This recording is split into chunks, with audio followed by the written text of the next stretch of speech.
Some time ago, I read a quote that went something like this: "Life is a journey, and in the end are not just two destinies, but two conditions. We are, each of us, becoming the end of our journey, and every moment takes us closer and closer there."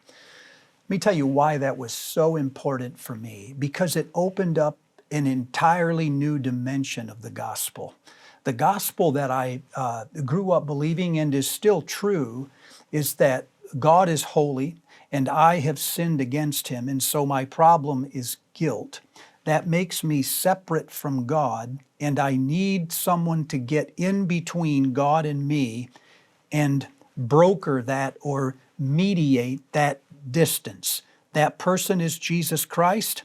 He is the sacrifice of God for the sins of the world and for my sins. By believing in him, I can cross that chasm and I can be one with God.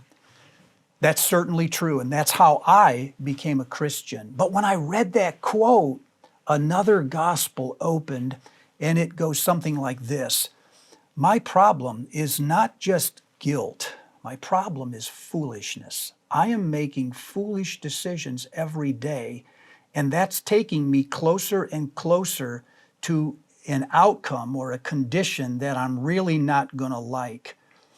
So the problem is not so much separation from God. The problem is insulation from God. I am trapped inside my own way of thinking. I think I know what things are worth, and so I go after them, and then when I get them, they don't satisfy me, and God can't break through that. So what God does is he sends Christ, Jesus Christ, into my brokenness, my foolishness, my blindness. And by looking at Jesus' life, I start to see another way to live my own.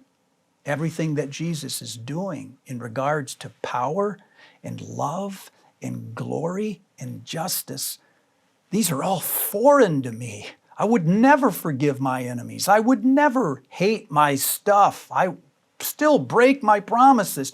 But when Jesus comes into my life, I look at him and I say, look, he forgives his enemies.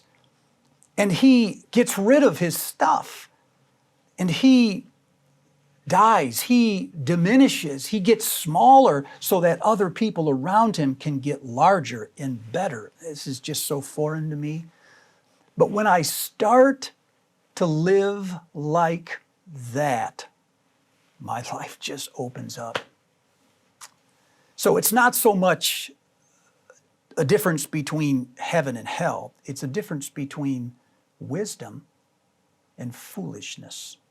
And every decision I make every day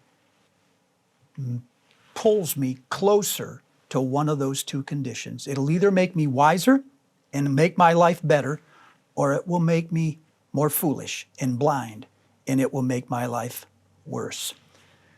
As you try to share this gospel with your people on your team, in your organizations, in your small groups, why don't you ask them to try this other gospel? Here's how they do it.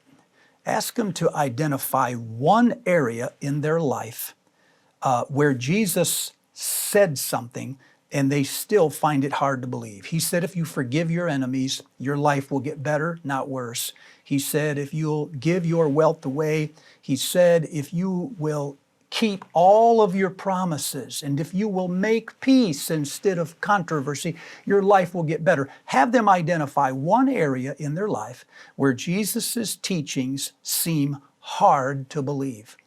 And then ask them to try them. Try what Jesus said for 30 days. At the end of 30 days, do an assessment. Is my life better or worse? And you know what? I bet it'll get better. And the gospel will have broken in. I'm praying for you every day. I pray for you every morning. I think about the people that I never see and you always see. And I'm praying that your life, fully alive, will be an example of Jesus in their midst.